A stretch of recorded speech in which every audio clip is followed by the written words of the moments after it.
And we're live. Uh, Thank you for joining us. This is uh, my channel, Dragon DJ, and my name's Derek. I'm joined by Remy. Hey, So, this week we're talking about continuing our conversation about the 2005 Guyver anime series, Guyver the Bioboosted Armor. Today we're going to be talking about episode 16 through 20. Uh, Picking up steam and ramping up to big finish. We've got six more episodes after this week. So next week we'll finish up those last six, and then yeah. So we're gonna get started on the conversation. If this is your first time here, please hit the like and subscribe button, and we appreciate you checking us out. With that, we'll get started. So while I'm getting slideshows ready, uh, general thoughts about these five episodes.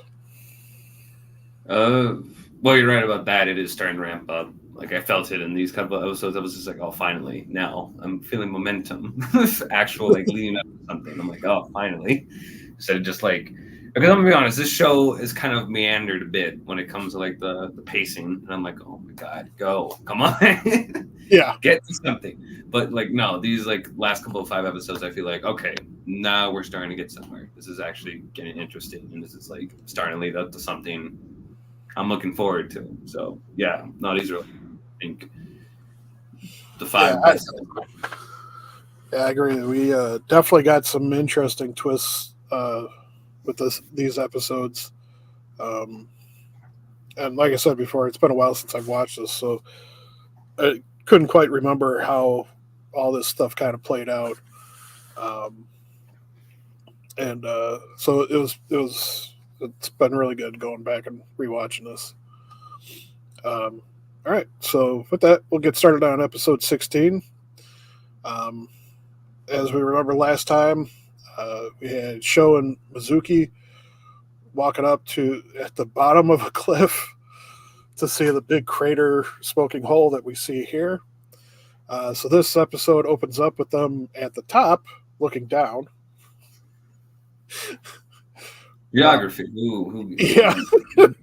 You know, So continuity. Who's ever heard of that before? um, so yeah, we get this nice opening aerial view of the destruction. As you can see, pretty big crater. Um, still smoking and everything. And let's see. Let me get my folder up. So then, I think,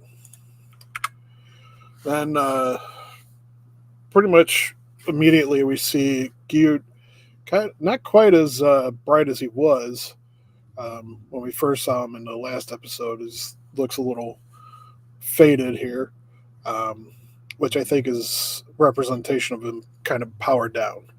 Yeah. Um, but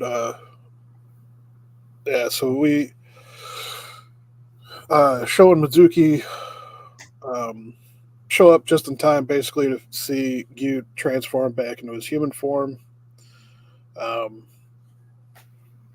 and then Cronus immediately shows up.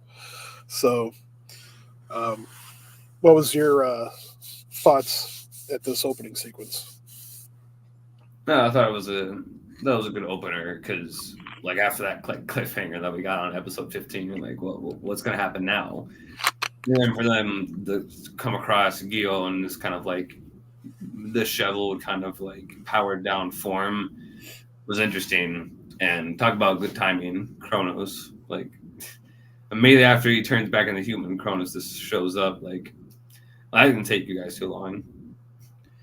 But at the same time, though, like last episode, I think it wasn't just Gio that showed up. There were a couple of other soldiers, I think, behind him. So Yeah. that makes sense. Well, yeah, he had the two not complete enzyme twos, That's right. Yeah. and because they weren't complete, they melted down uh, before they could really do any damage to the Guyver or Yeah. Guyver 3. So, What was interesting too about this scene was you hear the Kronos soldiers like commenting about, oh, there was supposed to be that lost number guy watching. Where is he? Why hasn't he reported in? And like you do see him, um, they do cut to him real quickly, just kind of watching from a distance. Yeah. Um, so yeah, it was pretty good way to open it up. Um, and then immediately afterwards, Shon Mizuki took off running, obviously, when Kronos was approaching and stuff. So it cuts to them hiding in some bushes, kind of talking about what they're going to do, things like that. And obviously, they get discovered right away because they can't. They ain't ninjas. They can't be quiet for 2 seconds. No. Well, Mizuki can't be quiet for 2 seconds. Yeah.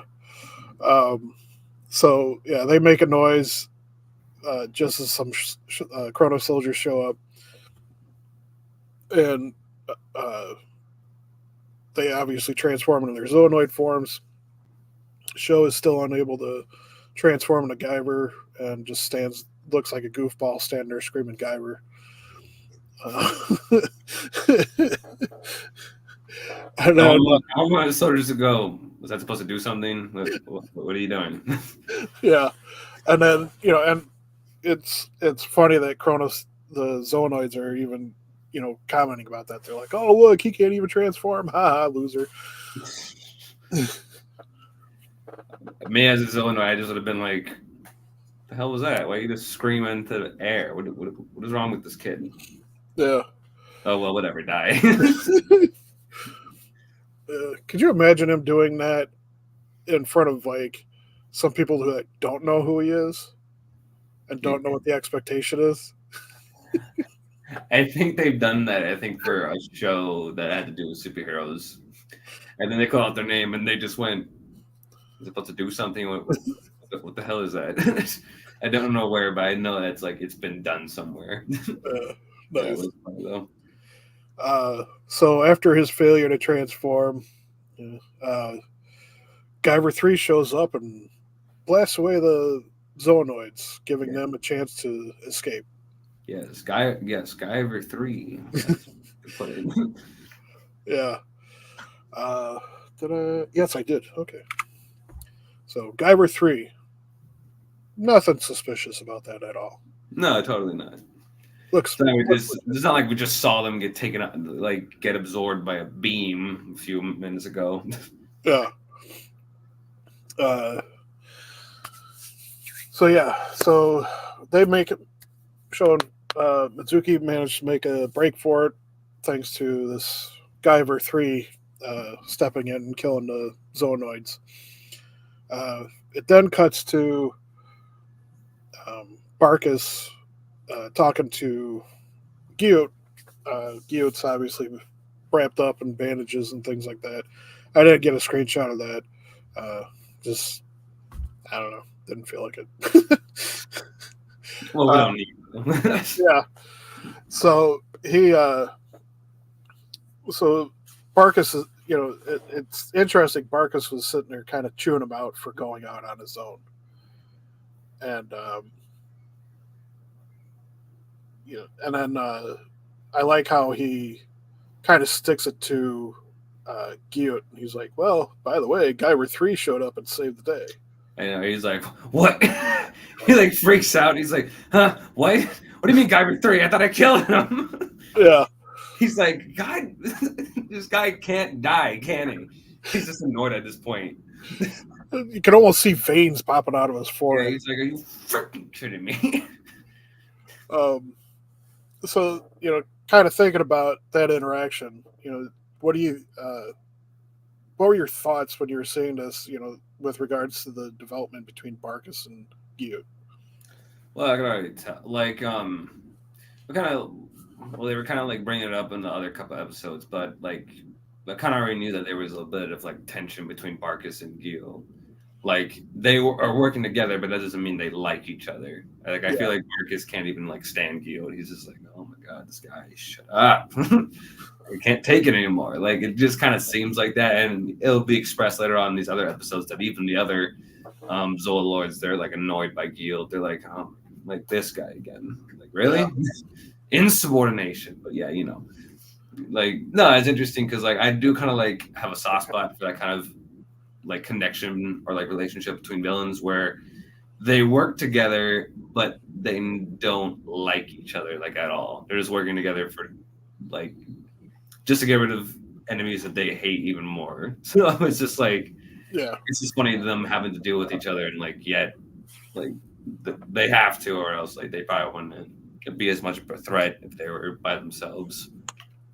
Yeah, and we had, I think we talked about it before, or I mentioned it before, but in essence, from what we understand of the Zoa Lords and everything, and the processes and what they've shown to us, he's essentially Gyut's essentially the baby Zoa Lord.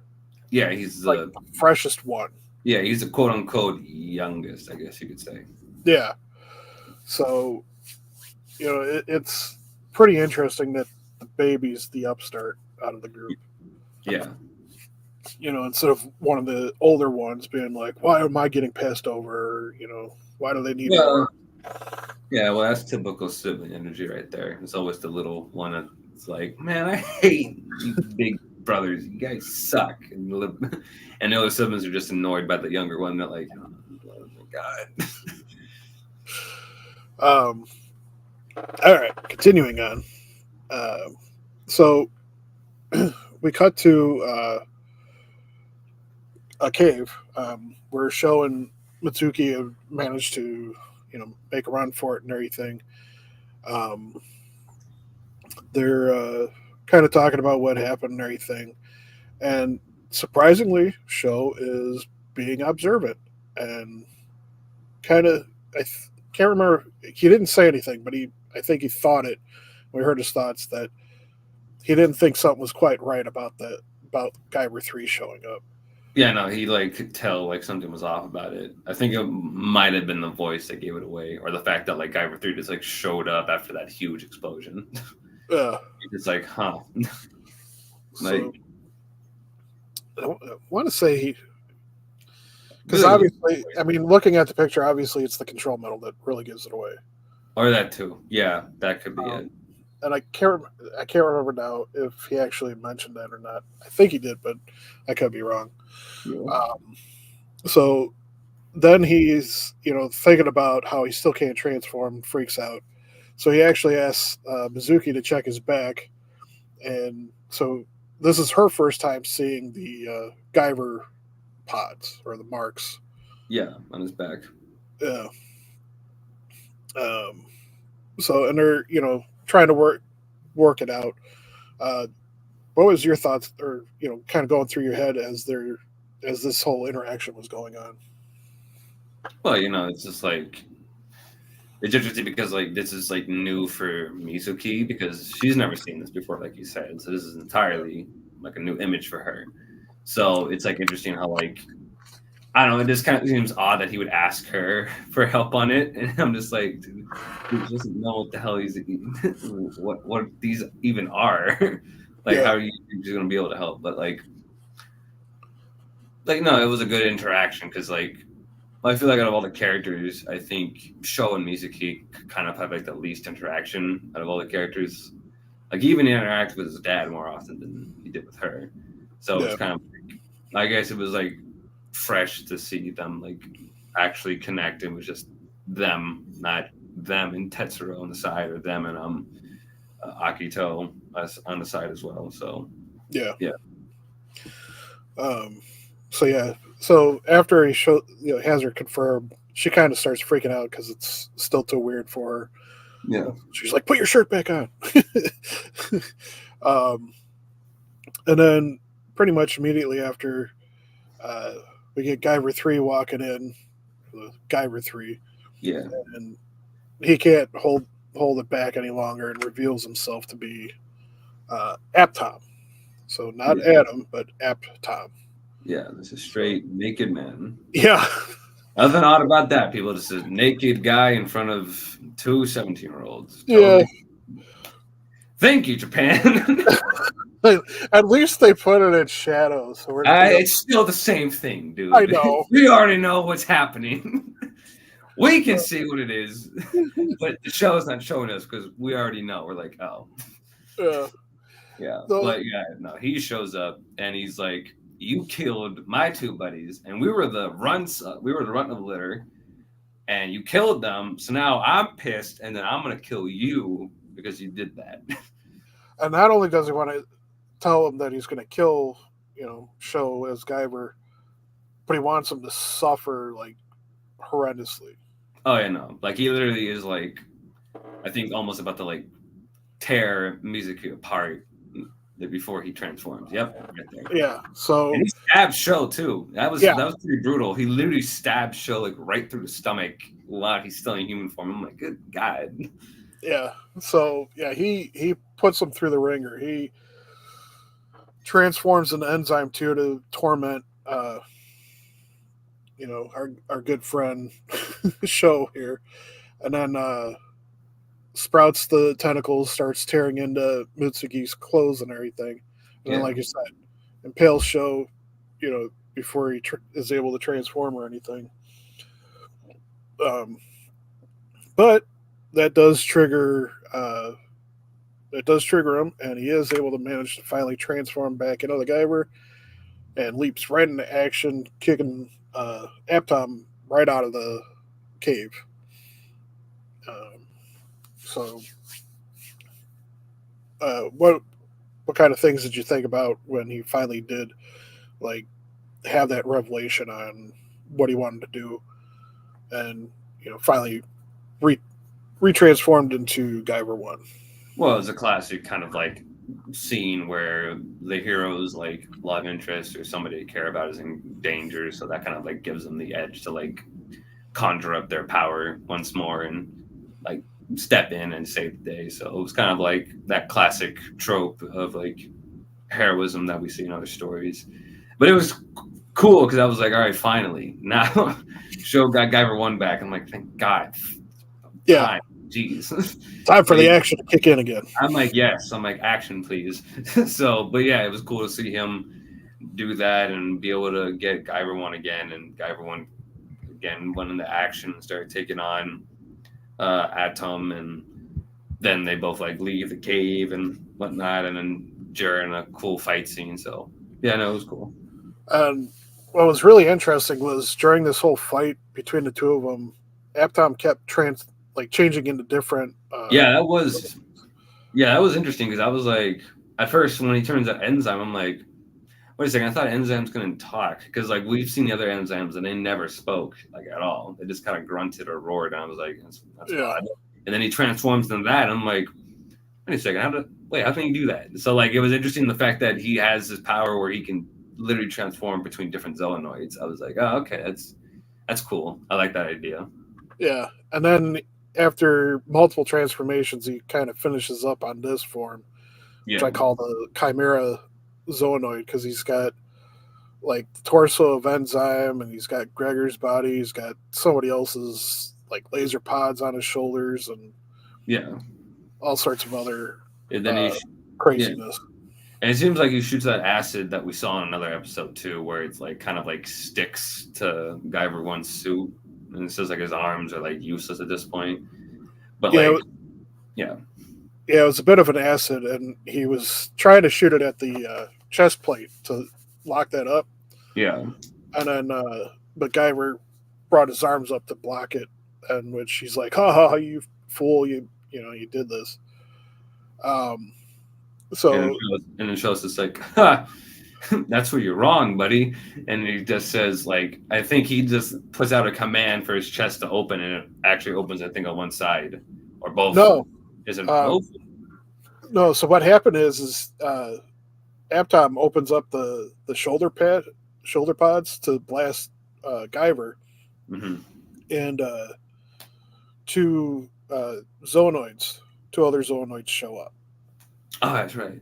So he blasts them away, which gives Guyver 1 time to charge up the Mega Smasher, and when Aptom turns back, it's powered up enough and it just bursts open. Oh, Doesn't okay. he can't use his hands to open it, but the chest plates open up on their own. He blows them away, and all that's left of Aptom is just this arm. Yeah. At this So point, you think he'd be dead. You're like, oh, okay, he's done. But no. yeah, um, so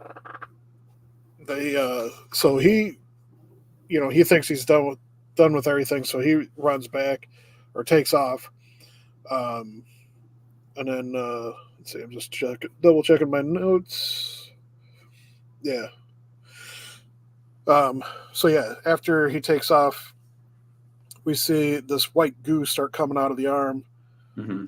and it quickly forms into at least the head and head and arm of Aptom, and that's all we really get to see before it cuts to the end credits. Hmm. So overall, not a bad episode.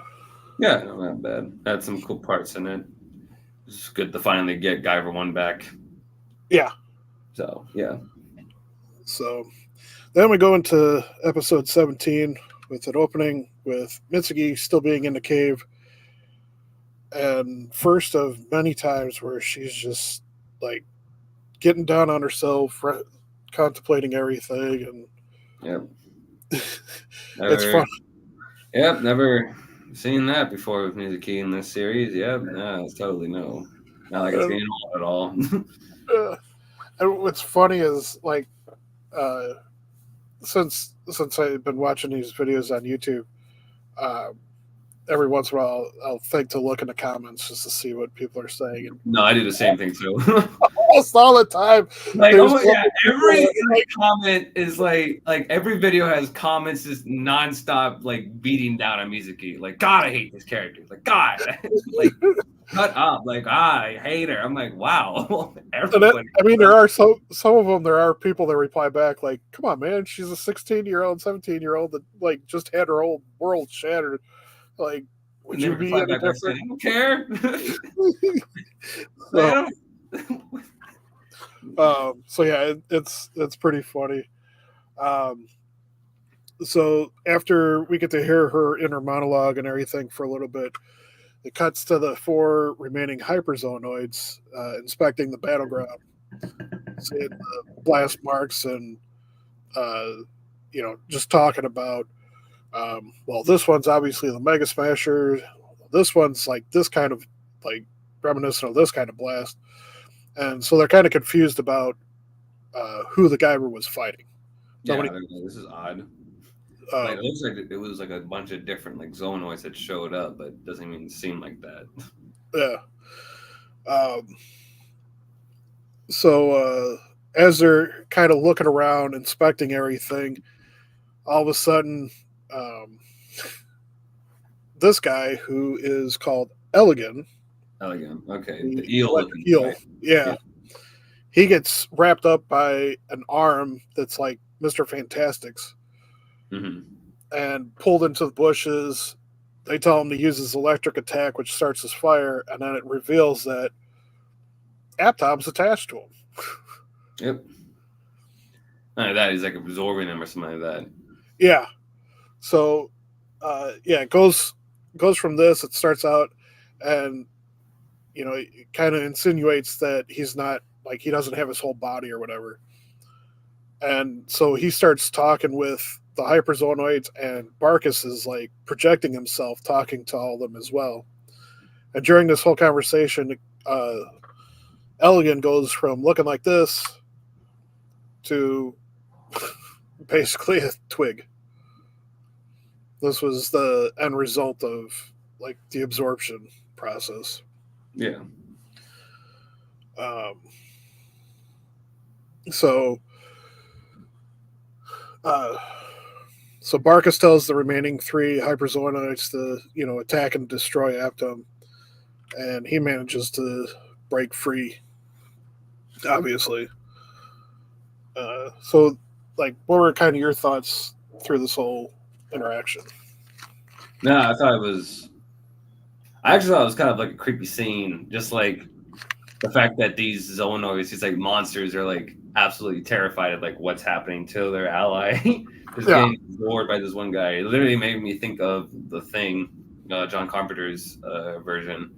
So Yep. like it gave me flashbacks to that. So I was like, oh no. Like, what are they going to start? I was like, what are they going to do now? They're going to start testing their blood, and it's just going to come alive and start like killing one of them. But yeah, no, it was like, no, it was cool though, because like it kind of introduces like a rogue kind of villain where he's not a part of Kronos, he's on his own like terms. So it's like interesting the way they kind of they showcased it in this scene where like I don't know, this is like a very intimidating kind of like scenario where the Zoonoids, where we just like see them as just monsters or something, become like prey to like something even far worse. And what was interesting about the whole interaction to me was the fact that Barkus, kept questioning like why he couldn't, control Aptom directly, and Aptom's like, dude, you experimented on me so many different times and injected me with so many different DNA strands. You put the barrier between us. Like you can't control me because of what you did to me. Yeah, he's like, so you did that to yourself. Yeah. So have fun with that, buddy. So yeah, it was pretty interesting to see Barkus getting all flustered over that. So then we go back to Show finally getting back to the cave. Mitsugi starts teasing him, which at first I thought it was legit. She's kind of like digging into him a little bit, like, how could you leave me for so long? Like, what if Kronos had found me and all this other stuff? Yeah.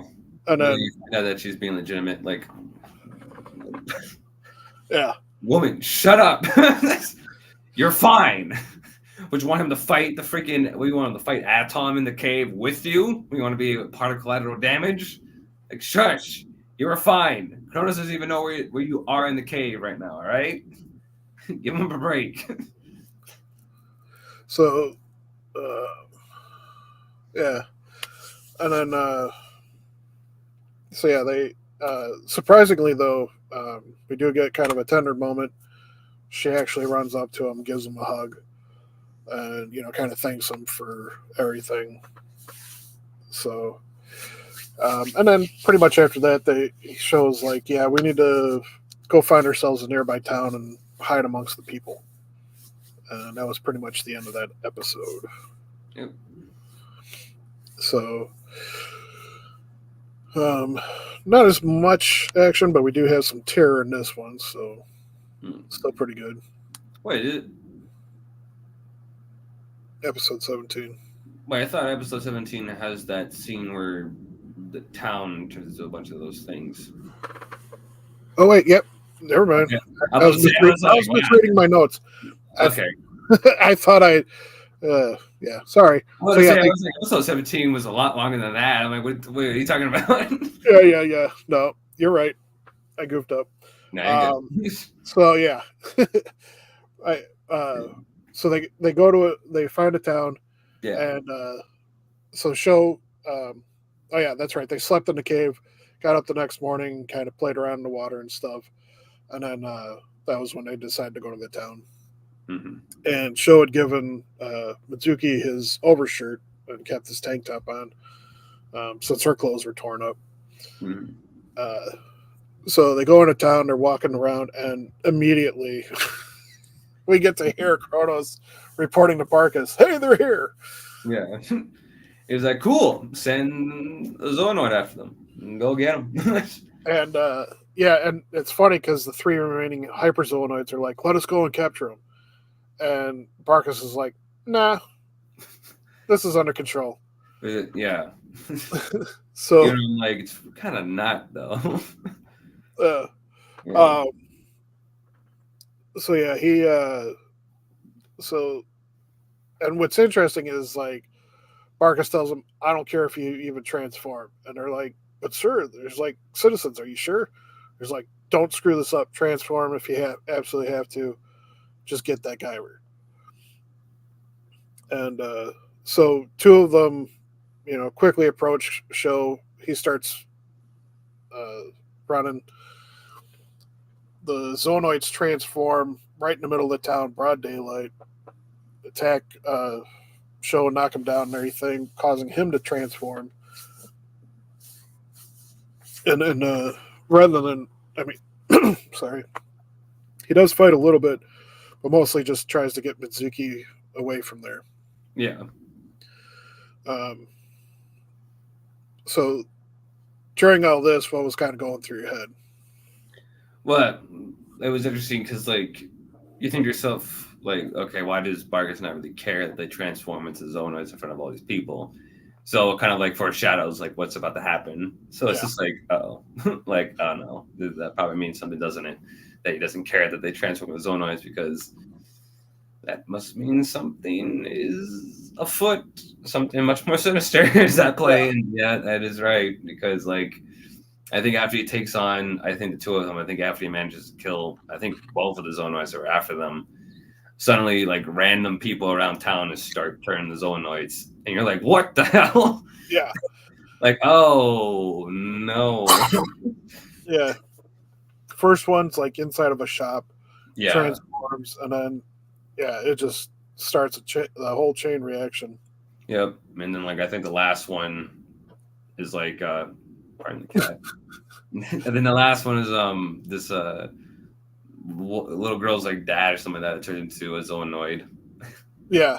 And she asks him, like, before he transforms, like, is your stomach okay? Like, and he just he freaking transforms in front of her. I'm not gonna lie. I half expected the little girl to transform too. Oh, that would have been pretty dark. Yeah. Imagine, it's just like it just goes on the line: the dad, the girl, and then the little dog just all transform. Like what the? Like what? Yeah. Yeah, but no, I was kind of like taken aback. I was like, wow, Show and Mizuki just kind of left that little girl there. Yeah. What the hell, man? You're supposed to protect people. What the? Yeah, he destroys a sign. I like how him destroying like some sign manages to create like this huge smoke screen throughout the entire town.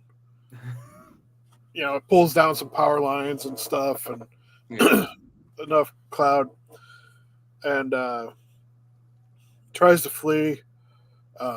Jumps up onto the rooftops, thinking that they'll be safe there. Nope, they find him there, start attacking him, and the whole time he's feeling guilty because he feels like this is the same situation as with his dad. Yeah. So he doesn't want to kill these people because they're innocent. They just were random people that turned into Zonoids on the street. Yeah.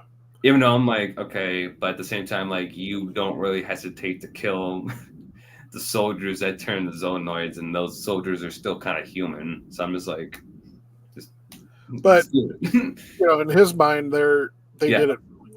Yeah, but to be fair, yeah, I can understand like that point of view too. It's just like, well, at the same time, we're just random people. They're not really concerned with Kronos or anything like that. So I can get that too. So yeah, that's why my screenshot stopped for this episode. I forgot.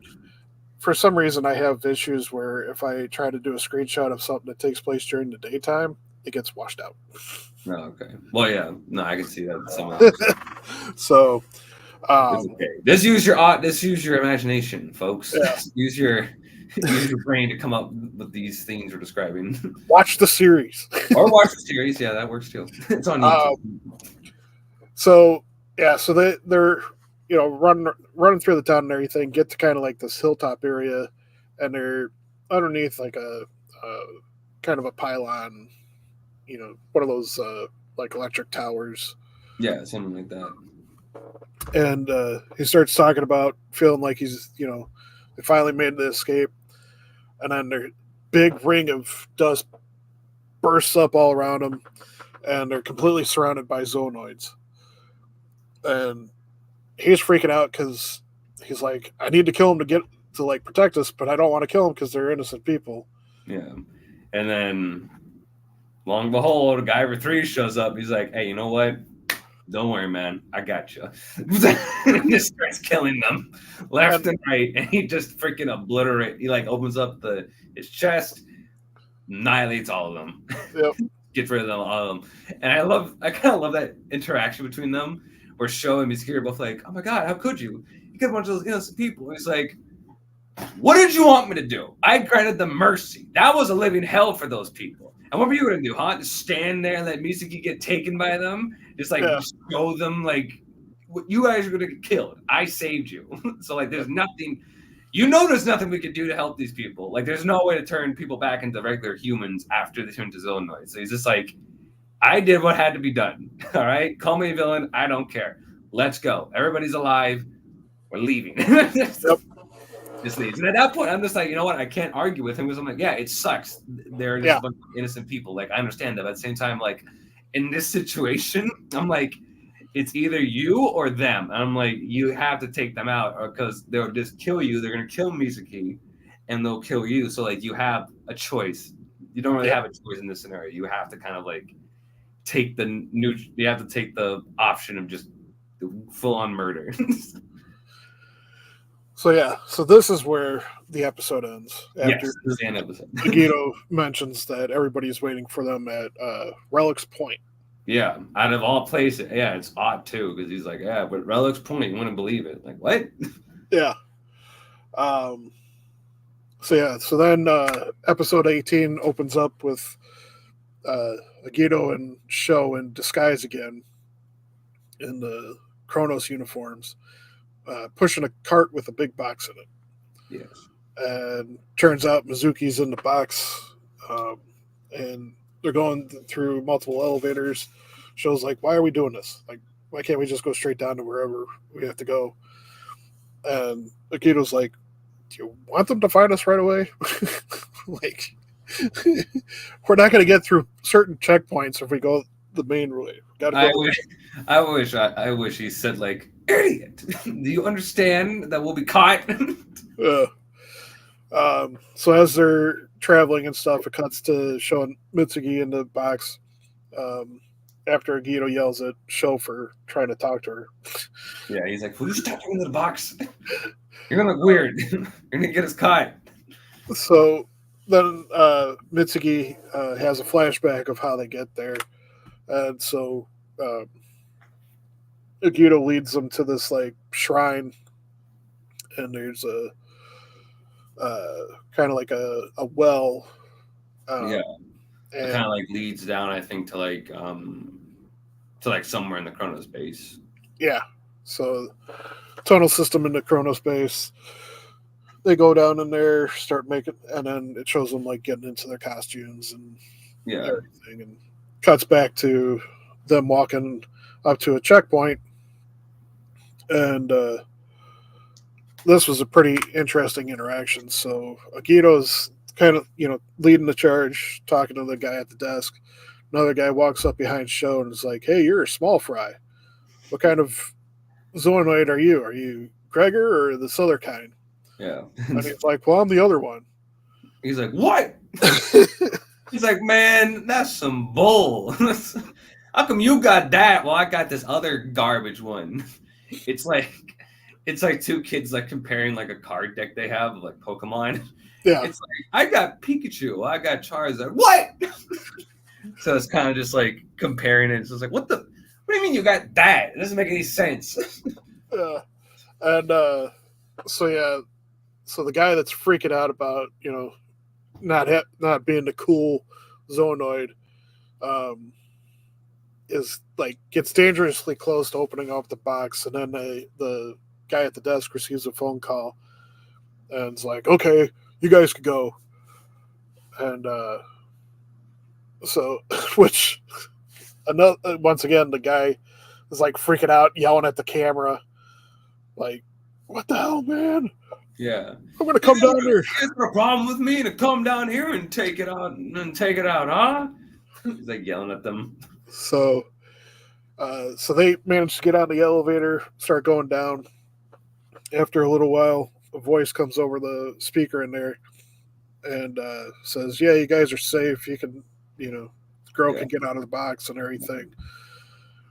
And turns out that it's one of the chrono scientists that was apparently friends with the guy that helped Murakami escape.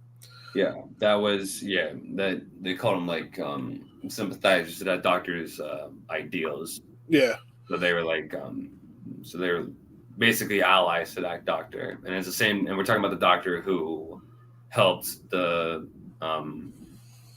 what was it, the prototype Zoolords escape and try to take it. And yeah, he helped them escape. so so it's revealed. So this is like the big reunion. The guy over on the right with the black and white, the white streaks in his hair is the lead scientist, Dr. Odagiri. And so he's the one that's like helping him out hide and um, feeding him information inside the base. Yeah. Uh, so then we get a nice flashback of how the Tetsu and Agito and the others managed to escape Gyu's blast, and little flashback sequence, which is pretty interesting because we get to see some more abilities from Murakami. yeah, Murakami. Yeah, Murakami. My brain. all these names. It's a Tuesday. Uh, so yeah, Murakami managed to put up like a barrier, which negated Gyu's initial attack, but they were afraid it wasn't going to last for the second one. I thought what happened was that they went down. I think like right below his attack. Yeah, well, he tells Agito to blast it with his gravity attack to blast the ground. Because he knew they weren't going to last the second blast, so he's like, just shoot us down there so we can just evade it entirely. So he did that. Yeah, and they timed it to coincide with Gyu's attack, so that way it covered up their escape.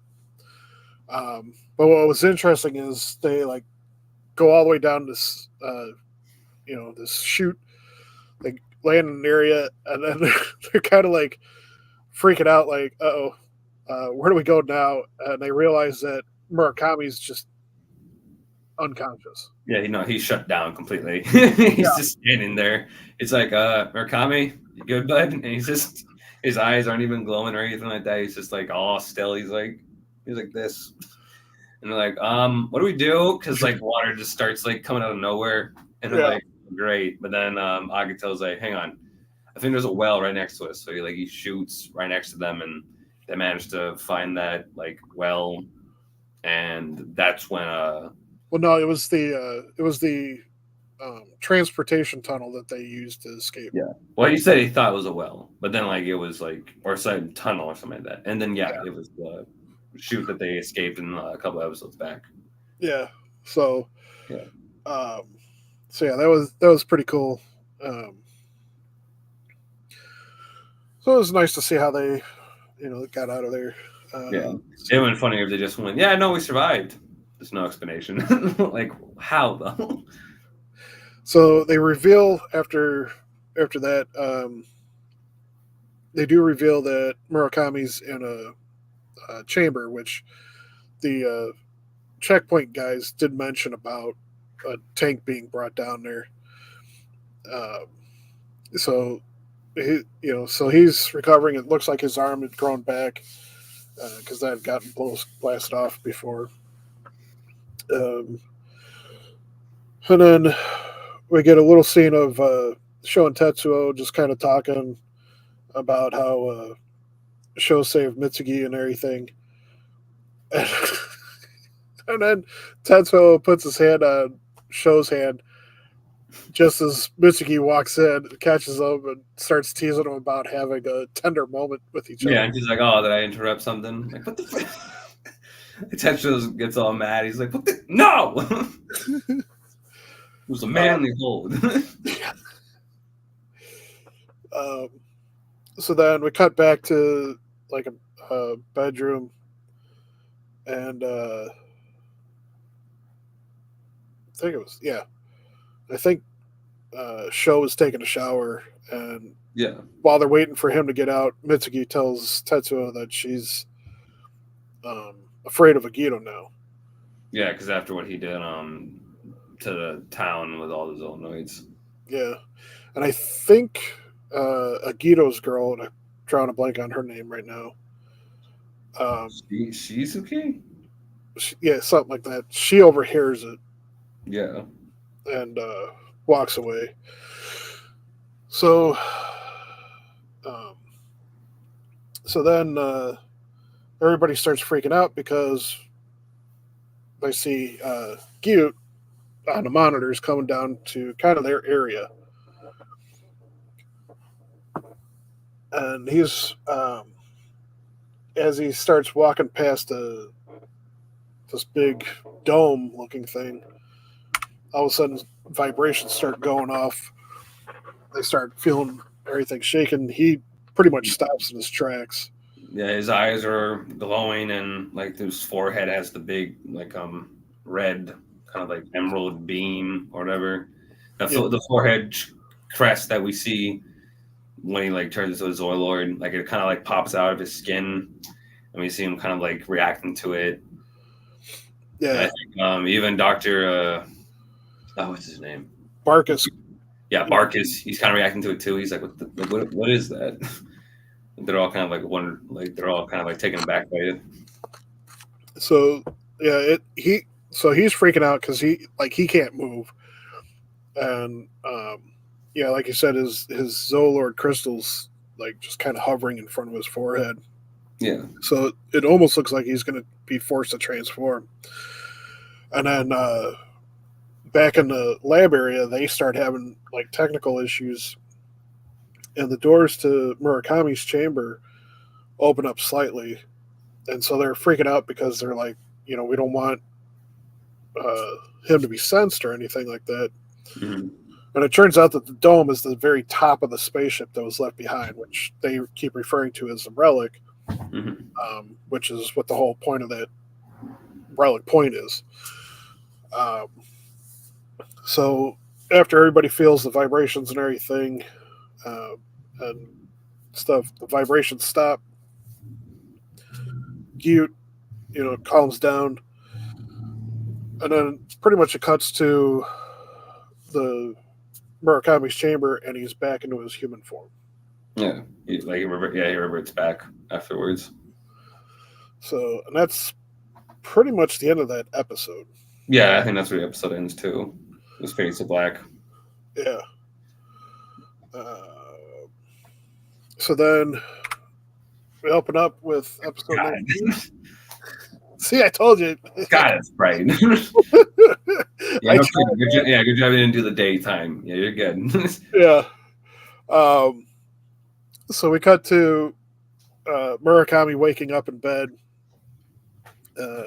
Yeah, seems to be doing fine too. He's like talking normal. Like he's got nothing really seems to be wrong with him. He seems like he's healed up pretty well. So, kind of quick. They inform him where they're at and everything. Then we cut to Aptom attacking a bunch of random zoonoids and absorbing them. Yeah, this is the end result of one of his absorptions. Mm-hmm. And then he starts talking to himself like, yeah, this is helping me regenerate, but it's not giving me much power. I need more power if I'm going to, take Kronos on. I need to go and absorb a Soul Lord. Where's that Gyut? He's like, where's that guy at? The one that like kind of ruined my entire life. Where's he at? I need to talk to him. Like, so, and then, immediately after he kind of says that he's going to go after Gyut to absorb him, we cut to Gyut arriving into another lab. Then we finally meet his scientist that he's working with, and it's revealed that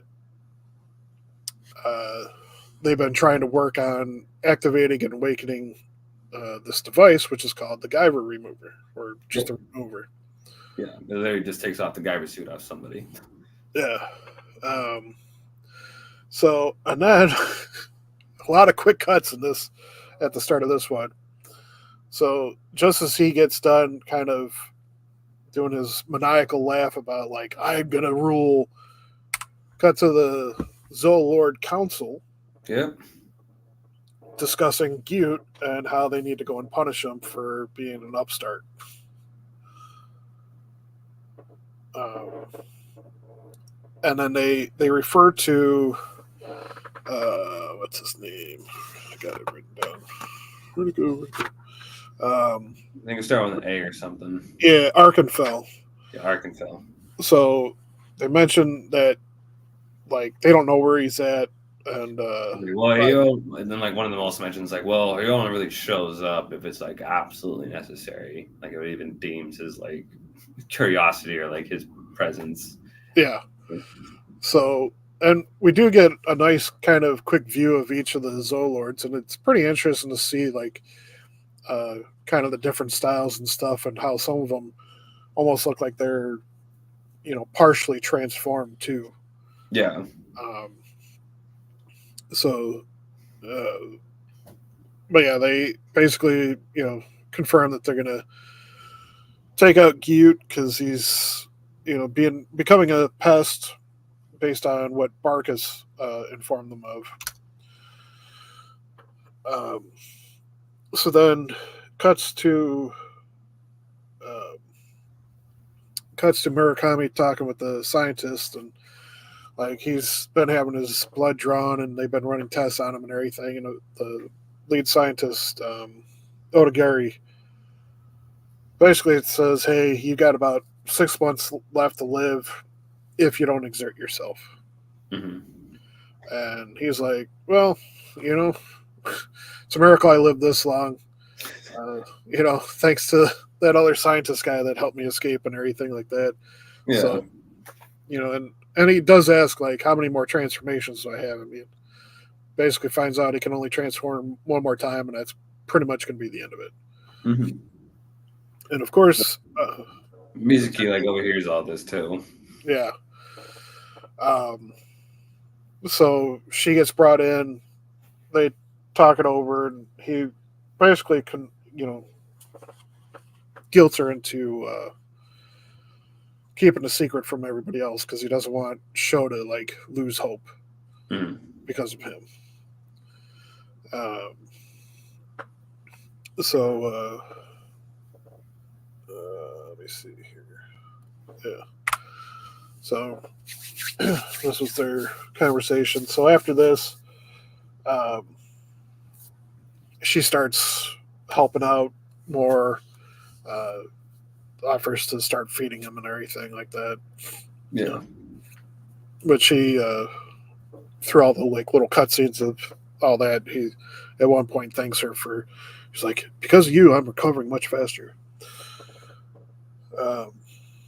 So then, let's see here.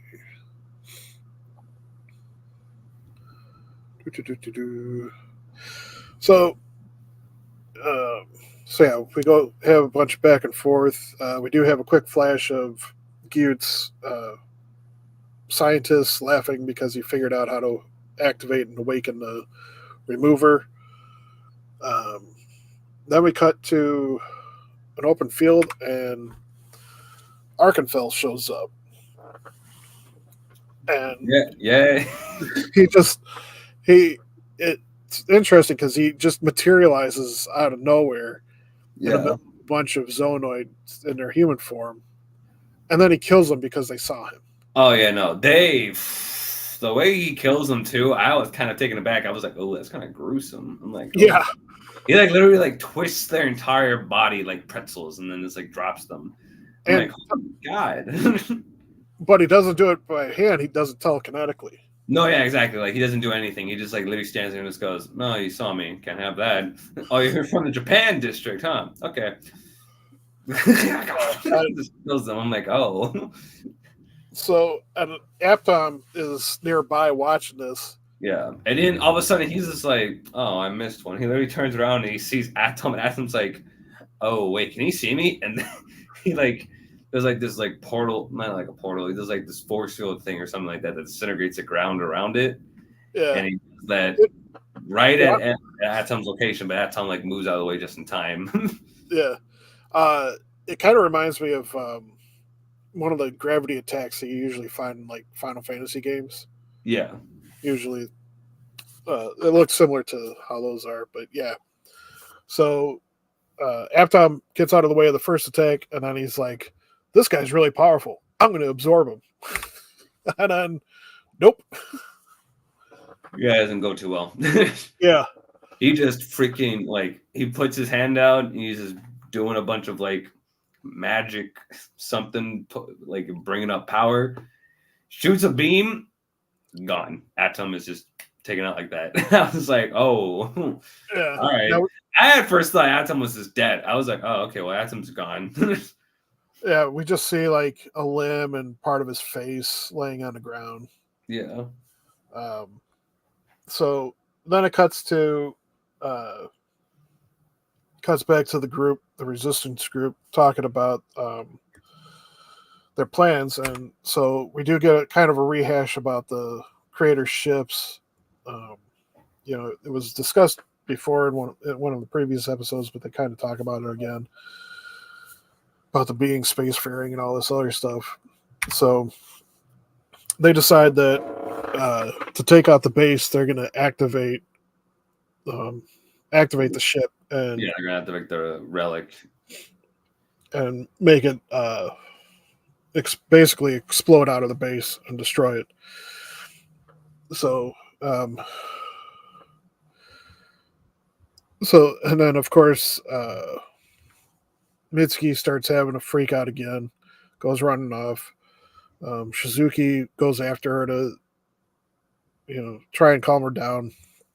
They have a little heart-to-heart talk in a stairwell about how they got to help their Guyvers. Yes. How many pep talks does this girl need to have? All of them. I'm seeing them. It's like every episode. It's just like I gotta have this pep talk with music. You're like, oh my god, enough. So other than Mitsuki's freak out, what were kind of your thoughts with this whole sequence leading up to this point? Well, like I think the plan they have about awakening the ship and just making it burst through the facility. I'm like, all right, that's new, I guess. I never heard of a plan like that, but okay. Yeah. At this point, I feel like they're like, all right, we're like limited on resources, and it's just kind of us.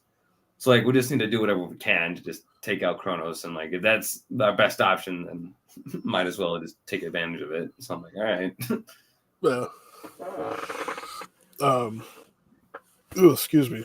So after all that, we cut to Gyut in his Zoolord form with the activated Guyver remover, which that thing is huge.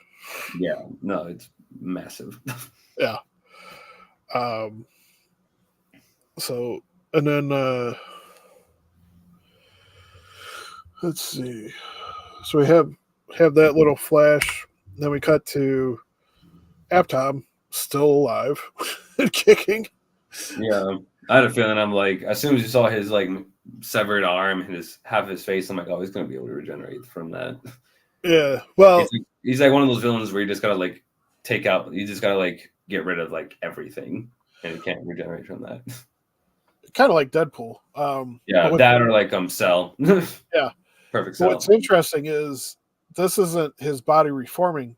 He attached his head to one of the dead Chrono soldiers. Yeah, I was gonna say that. I was like, yeah, it literally just kind of looked like he just twisted his head on, like in that scene, rather than just. Yeah, he was like straightening the neck back out. He was like, yeah, he was just like turning his head because I think it was like backwards, and he just kind of like puts it forward. Yeah. So yeah, so we know that he's alive and kicking, and then it cuts to the group arriving at basically the same spot that Gyut got stuck at for a little bit, and the Guyvers transform and decide that they're gonna go in. So before we go into episode 20, what were your thoughts up to this point?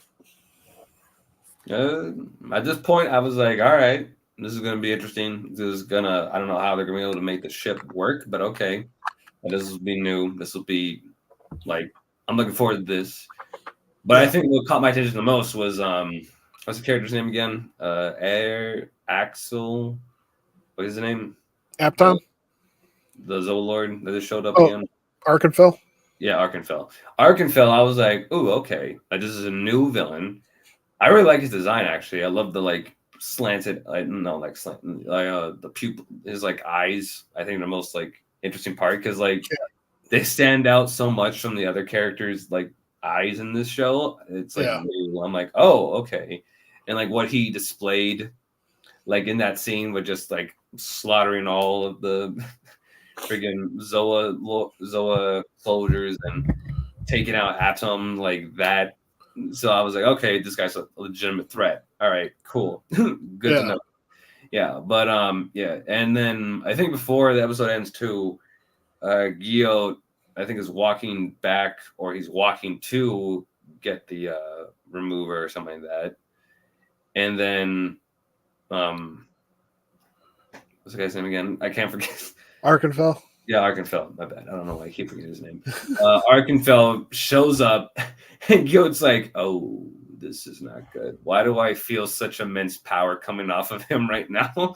I'm really scared." Like, this is the first time we've like seen. No, like we've seen Gyo afraid, but like this is the first time I think we've seen like Gyo like absolutely like terrified. He's like, he was. This is not good. Yeah, he was on his way back from having seen it. Yeah. So yeah, he was going from all account, all assumptions. He was probably on his way back up to like the regular, headquarters area kind of thing. Yeah. But then Axel showed up and he's like, "Oh, great." So yeah, then we started into episode 20. We start off right away with Aptom and 2 clones, apparently, which is another new ability of his. Is that what they were? Yeah, they all have the same face. So his remaining particles, his limbs or whatever that was left over, managed to attach themselves to other soldiers and then turn into apparent clones. At least that's what I'm assuming from what I saw, because he had like a hand left and then his head. So I feel like they're just kind of pulling powers out of their ass when writing this character. It's like, oh, you can also do this and this and this. Like, okay. Well, he was an experiment, so yeah, that is true. I guess I leave some leeway for what he has as abilities. Yeah. So then it cuts to shows the Guyvers walking through a long tunnel, and the resistance group, kind of monitoring their progress and saying like, yeah, they're coming down this chute, and that's how they're going to get in. And so they get there and kind of like, okay, now what do we do? And then both of their control metals activate, which opens up a doorway. Yeah, and the wall kind of like opens up, like it's like a mouth or something like that. It's just like this wide gaping hole and like opens up for them, and they just kind of like walk through. Like everything seems to be fine, except the fact that like before they walk in, we literally get like a entire like exposition dump by I think the lead doctor going like, well, they tried to have a bunch of zoonoids going like years ago, and at first it was fine, but then some like acid got on them and it just disintegrated before they even could like reach the first like level of the ship. So it's just like, well, we'll see how this goes. Well, yeah. So they reveal that originally they started with just tools and machines, and so the outer layer was able to be drilled through, but once it got past a certain membrane, then it hit another like pocket of acid, which just destroyed all the machines. So they decided, okay, well, let's try living beings. So they, like you were saying, they sent in the zoonoids. Yeah, I mean, at first it went fine, but then right afterwards, like they just started getting melted. Yeah, like, oh. And so it was revealed that basically nobody's ever come out of it and lived. Yeah, and one zoonoid managed to make an escape with the 3 Guyver units, and literally disintegrated on top of him right after he got out. So so everybody in the room's kind of freaking out, like, crap, the Guyvers are gonna go in there and Yeah, get and like killed. now it's just like funny because at the time you're like thinking to yourself like, now you tell everybody this, like right Yeah, when you're sending the two Guyvers you're two like only like really like admirable like allies in, and are you kidding me right now? yeah. Yeah, but like but both of them enter in, and like thankfully like everything seems to be fine. Like they don't really seem to like be in any danger. Like even when So the water like comes out, it's not acid or anything like that. It's just kind of like water to them. yeah, they walk until they get to like this closed portal, Yeah, and then a wall forms behind them, so they're trapped in this small room. And then all of a sudden, like you said, water or some kind of liquid starts going in there, and that scientist is freaking out. He's like, "You guys got to get out of there! Oh no, I sent you to your deaths!" And they're like, "No, we're fine." yeah, And so yeah, basically it was like like an airlock, but for whatever they call it for the water. So um, so the room fills with this liquid, and then all of a sudden this doorway opens, and they go in, and it's just this huge liquid filled chamber with all these tubes going all crisscross and everything. yeah. It literally looks like almost like a living thing, almost from the way like it looks. It looks like the ship is like almost a living organism from the way it looks inside. Yeah. Uh, so then, so they start going in there. We cut back to Gyut being confronted by Arkenfell. Arkenfell's Yeah. like, "Hey, I know you had the remover. Give it to me." Give you just the easy way or the hard way. You pick. And yeah, it's like, you know what? I think I made my decision. Yeah. Bye bye. He just runs. He's like, I'm not taking you on. I'm running for my life. And he like literally pops up in front of these two like Zoonoid soldiers, and he's like, get out of my way. No. He's like just running. He's just like booking it. He's not fighting like Arkenfeld at all. He's like, nope. Even like what's the other guy? Marcus comments on it too. Yeah, he's just like, yes, run, boy, run, Gil. You're gonna be And- trapped like a rat. And reveals that he understands why he's running, because like none of them can stand up to Arkenfell. Yeah, exactly. He's like, even if you and I teamed up, we would still be no match for him. I think he insinuates that like even if all the Zoolords teamed up, they wouldn't stand a chance. Are you wow. Really? I thought he was That's talking about Gio and him. I'm my understanding was he was referring to all the Zoolords. Like Arkenfell's power like outshines all of them. Wow. So Arkenfeld must be like the top one then. Like he has to be Yeah. like the leader of the He's literally the founder of Kronos. Oh damn. Okay, that makes sense. Yeah. So yeah, he's on like a whole nother level. Wow. Okay. Well, the Guyvers are dead then. Yeah. If they come across him, I'm like, well, the Guyvers are dead. Yep. So yeah, so they so it cuts back to the Guyvers. They find the chamber where the Guyver units were, and then they see the gap in the middle, which turns out to be where the Guyver remover unit was. Yeah. So they asked, let me get his name right, Odagiri. They ask him, like, okay, well, where do we go now? And he says, well, you just got to basically go straight down. You should be right in the control room. And they go, oh, we got to go down. And then a little tunnel opens up right at their feet. And so they float down. They enter a chamber.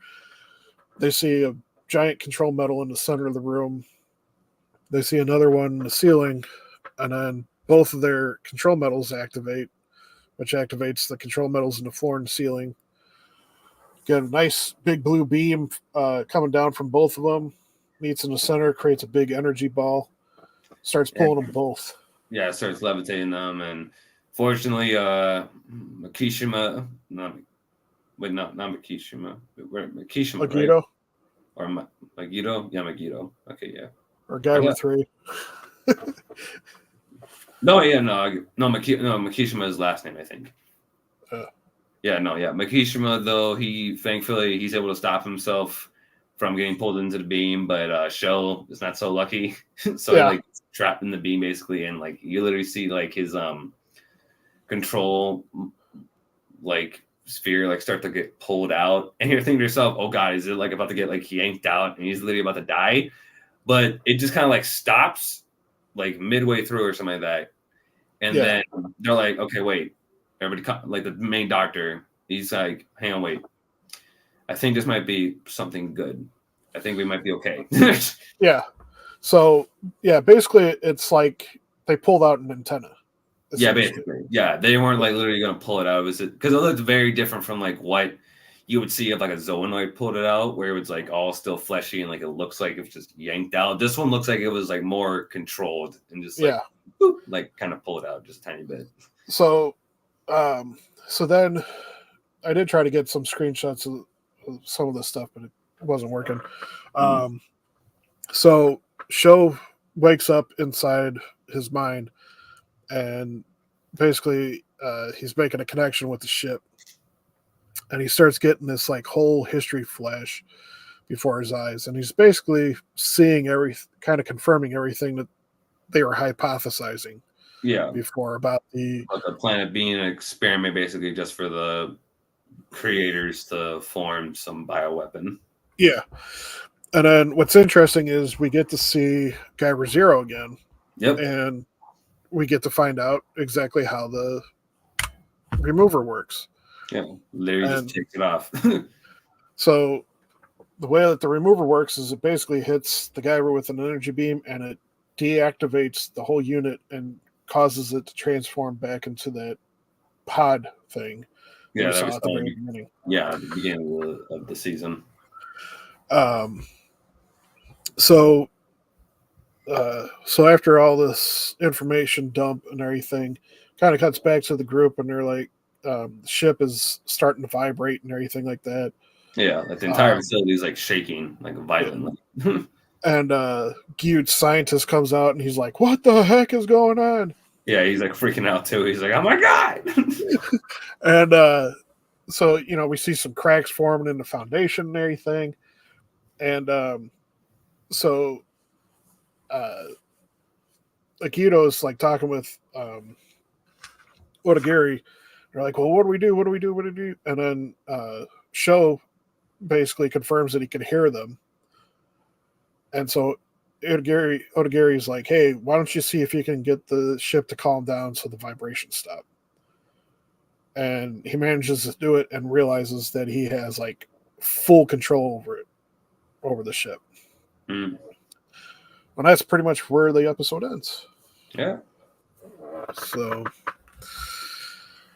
your final thoughts on episode 20? I thought it was a good episode. I am interested to see where it takes us next in episode 21. Because now that Show basically has like full control of the ship and he can move it. Now that kind of like I feel like that's kind of like in the benefit of the heroes now, because like we've seen the villains kind of like have the upper hand so many times throughout this season. Yeah. So it's kind of refreshing to see the heroes actually get a one up on them. Like finally we have like something that we can actually take them on with. But again, now we'll see how that fares up when they meet Arkenfell, because I know once they meet him, it's like y'all gotta run. Yeah, do not fight, run. Yeah. Yeah, so I can't wait to watch these last 6 episodes again, because we get I mean, if you thought it was insane before, it's gonna go up. Oh god. Good. But in a good way. No, good. I want insane. But yeah, it's so nice to see them finally like on the aggressive side and kind of getting a win, because going up to this point, you weren't sure if they were going to be able to interact with the ship. It was all theory, like, oh yeah, the creators must have been wearing these, the Guyver suits, and and also all this other stuff. And it turns out that most of the theories were correct. Like Guyver suit's what allows them to interact with the ship and everything. Yeah. But again, though, that would have been a good warning to give them before you literally sent them into the ship. So I recently rewatched the 2 live action movies. Oh, okay. Because we've been talking about it and everything. Yeah. And what's interesting is the first movie goes a little bit beyond like the first half of the series, and you were correct before about the like kind of the dragon form being the final boss, and they said that was a Zoa Lord. Okay. And and at that point in the series, they hadn't really talked about. I don't remember them really talking about Zoa Lords yet. Mm-hmm. So they didn't really have a design yet for them yet. They were just kind of like just coming up with them themselves, right? Well, you have to remember this anime was in 2005. Yeah. That live action movie was in the early 90s. Yeah, no, because I know the manga I think was like in the late 80s, I think. Yeah, something like that. Yeah. So I feel like so I do feel like the manga I think was still like being written while the movie might have been in production. So they didn't know what the hell Zoa Lord looked like yet. So they were like, I don't know what the Zoa Lord looks like. And it was funny because when I was rewatching the first movie, I forgot about that they had Jimmy Walker from Good Times. Mm-hmm. And he was one of the Zoonoids. People talked about the stereotypes from the this Transformers Michael Bay movies. Oh yeah, he's the gremlin-looking one, right, with the big lips. Yeah, and doing all the jive talking and everything. Yeah, that one's a little iffy. That's a kind of iffy design. Like, really, guys, you guys gonna come up with something better?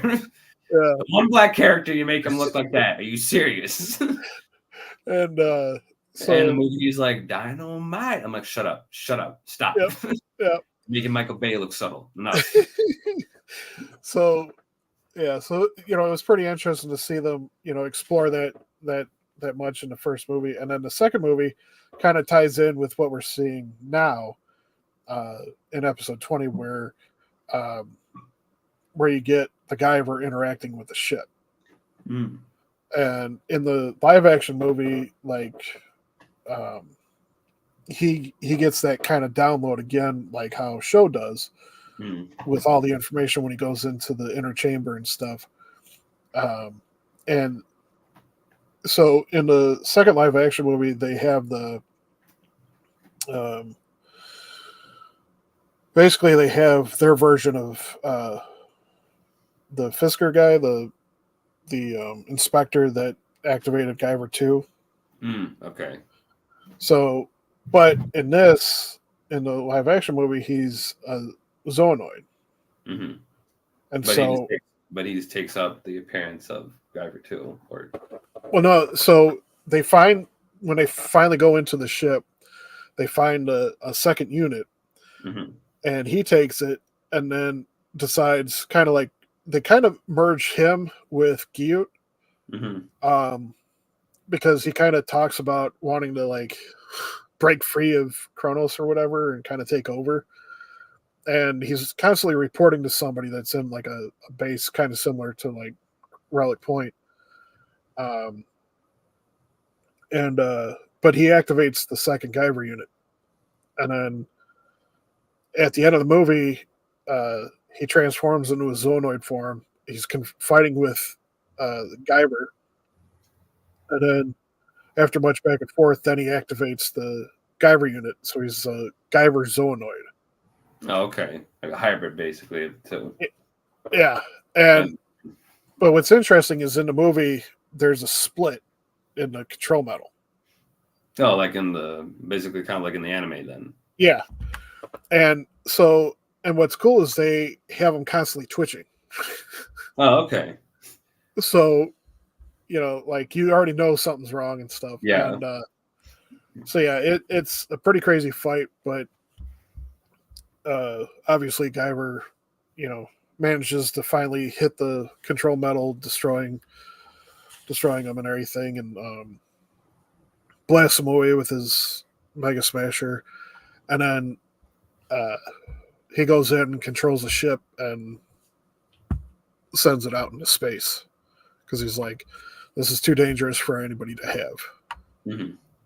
So yeah. I kind of wish those live action movies kind of tackle Guyver 3. I think Guyver 3 would look really cool in live action. Yeah. But I mean, it's cool to see like what else, what elements of the manga series that they tried to stay true to, which I will admit, yeah, that difference. actually is impressive that they actually even stayed that close to the source material. Like, you figure that they would just take Guyver and just like do whatever they want with it. But the fact that they actually kind of like pay respect to the original series in that regard is like pretty cool. Yeah, they did that. So, because we've seen other live action adaptations that don't do that at all. Yeah. Dragon Ball Evolution. Yeah, Dragon Ball Evolution, Fullmetal Alchemist. Well, Fullmetal Alchemist did pretty, in my opinion, did pretty decently. It wasn't perfect, but it did decently, especially when you compare it to the Netflix Death Note series. Oh, yeah. That was horrendous. What else was bad? Ghost in the Shell. I mean, it wasn't the greatest, but I did enjoy it. They did try to, they changed the storyline a bit, but they did try to hit like the major points of the anime movie. Yeah. They tried to reflect a lot of the like key scenes and stuff, but they changed some of the motivation. Yeah. No, I feel like the closest, like, I feel like one of the better live action movie remakes we had of like an old anime or an old manga was Alita Battle Angel. Yeah. I thought that was one of the better ones. And then we recently just had the live action One Piece on Netflix, which was actually really good. I watched that. That was heard actually good things about that. Yeah, that was actually pretty good. And then we also had a live action Yu Hakusho or something like that. I forget that.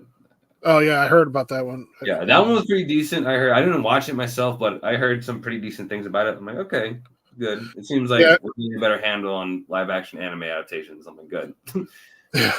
We're gonna have a live action My Hero Academia movie. I'm like, oh no, please, please be good. But I feel like that one's kind of like, I have kind of hope for that one because I'm like, okay, it's My Hero.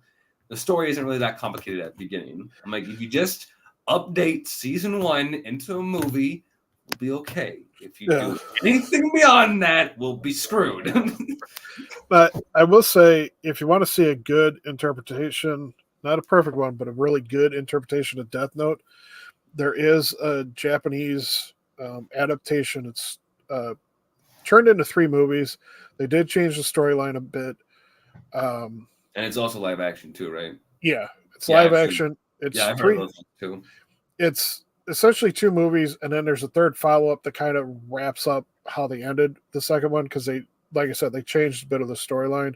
But the actors that they got for it looked like the anime characters. They did a really good job mimicking their mannerisms and everything. Unfortunately, we don't get to see L's underlings, L's throughout the whole movie. Okay. So that was one of the key things that they changed, but they kind of hit on all the major points from the anime in the first 2 movies, and then the third one is L's got so much time left to live, and so he's trying to do something to like save the world or something like that. I never picked it up because I thought it was kind of weird when I saw the trailers. So one of these days I might try and track it down and at least watch it or something like that. But the first 2 movies are pretty good.